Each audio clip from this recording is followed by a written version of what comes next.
Le 15 avril 2019, un incendie ravage une partie de la cathédrale Notre-Dame de Paris. La charpente, entièrement constituée de très vieux chênes, part complètement en fumée. Une enquête judiciaire est lancée pour permettre de comprendre l'origine de ce drame, mais certains internautes un peu pressés n'attendent pas les résultats de cette investigation et proposent diverses explications. Et plutôt que de se contenter d'hypothèses invérifiables, ils réalisent des expériences chez eux pour prouver que l'incendie de la charpente de Notre-Dame était anormal. Donc quand on vous dit que c'est pas possible de faire prendre du chêne de 800 ans, je vous le dis que c'est pas possible, c'est que c'est pas possible. Il n'y a pas besoin de sortir de Saint-Cyr ou d'être pompier, chef de pompier pour vous dire ça. Dans ces vidéos, on voit des hommes qui essayent de mettre le feu à du vieux chêne. Mais ils ont beau s'acharner, rien n'y fait, le bois refuse de s'embraser. On a voulu comprendre pourquoi, alors on a regardé ces vidéos avec Anthony Collin. Il est maître de conférence de l'Université de Lorraine, chercheur au laboratoire énergie, mécanique théorique et appliquée du CNRS, et en plus, il est sapeur-pompier. Bonjour.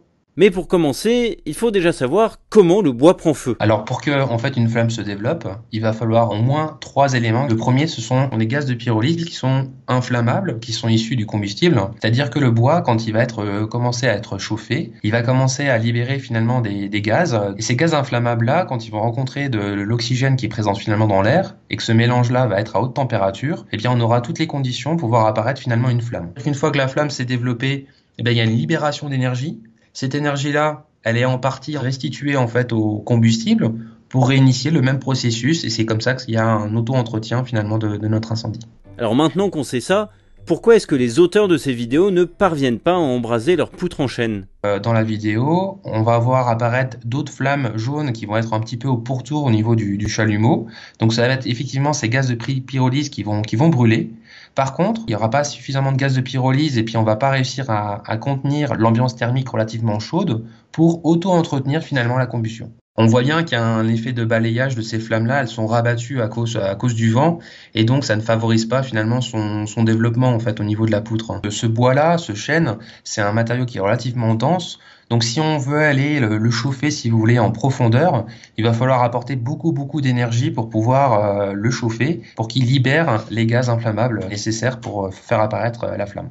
C'est d'ailleurs pour ça que pour lancer un feu de cheminée, on allume d'abord du petit bois qui va ensuite libérer une énergie suffisante pour embraser une bûche un peu plus grosse. Sauf que c'est justement ce qu'a aussi essayé de faire un autre internaute, toujours sans succès. Alors dans l'expérience que vous avez là, vous avez en fait de la paille. C'est un combustible qui est relativement léger, qui est très aéré, qui contient beaucoup d'air. On a beau avoir des flammes, la puissance de l'incendie est pas très importante. Donc du coup, ça va limiter un petit peu l'échauffement de notre poutre en bois. Ça ne permet de rien prouver.